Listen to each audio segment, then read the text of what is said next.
ہماری ویڈیوز دیکھنے کے لیے ہمارے چینل صراط جنت کو سبسکرائب کریں۔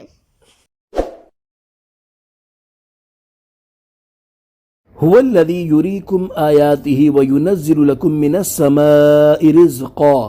ترجمہ کنز العرفان، وہی ہے جو تمہیں اپنی نشانیاں دکھاتا ہے اور تمہارے لیے آسمان سے روزی اتارتا ہے۔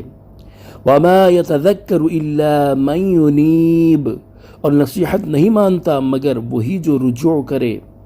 فادعوا اللہ مخلصین لہ الدین ولو کرہ الکافرون، تو اللہ کی بندگی کرو خالص اسی کے بندے بن کر اگرچہ کافروں کو ناپسند ہو۔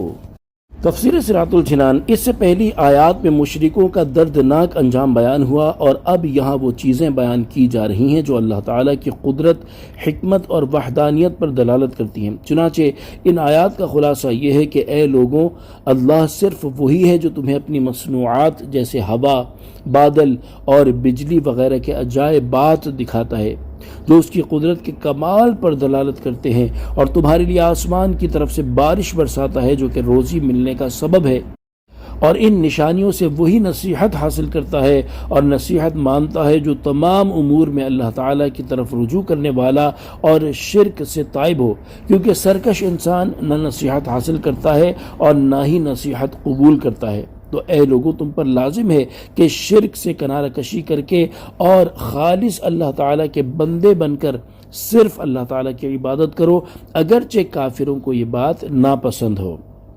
سورہ مومن کی آیت نمبر 13 اور 14 سے حاصل ہونے والی معلومات۔ ان آیات سے 3 باتیں معلوم ہوئی۔ نمبر 1، روزی تو سب کے لیے ہے مگر ہدایت سب کے لیے نہیں۔ افسوس کہ ہمیں اپنی روزی کی تو بہت فکر ہے لیکن ہدایت کی کوئی فکر نہیں۔ نمبر 2، جو بھی نیک عمل کیا جائے اس میں ریاکاری اور لوگوں کو دکھانا مقصود نہ ہو، بلکہ وہ خالص اللہ تعالیٰ کی رضا حاصل کرنے کے لیے کیا جائے، کیونکہ اللہ تعالیٰ پاک ہے اور وہ ریا، دکھلاوے وغیرہ سے پاک عمل ہی کو قبول فرماتا ہے۔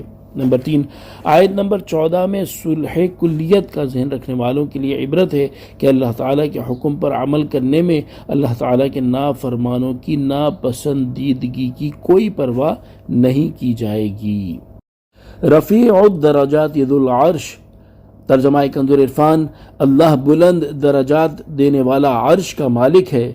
یلقی الروح من امرہ علی من یشاء من عبادہ لینذر یوم الطلاق، وہ اپنے حکم سے اپنے بندوں میں سے جس پر چاہتا ہے ایمان کی جان وحی ڈالتا ہے تاکہ وہ ملنے کے دن سے ڈرائے۔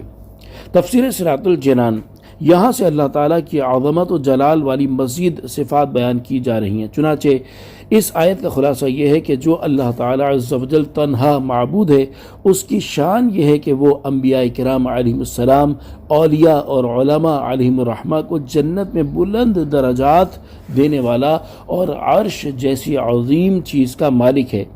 وہ اپنے بندوں میں سے جس کو چاہتا ہے نبوت کا منصب عطا فرماتا ہے، اور جس کو نبی بناتا ہے اس کا کام یہ ہوتا ہے کہ وہ اللہ تعالیٰ کی مخلوق کو قیامت کے دن کا خوف دلائے، اور قیامت کا دن وہ ہے جس میں آسمان والے، زمین والے اور اولین و آخرین ملیں گے، روحیں جسموں سے، اور ہر عمل کرنے والا اپنے عمل سے ملے گا۔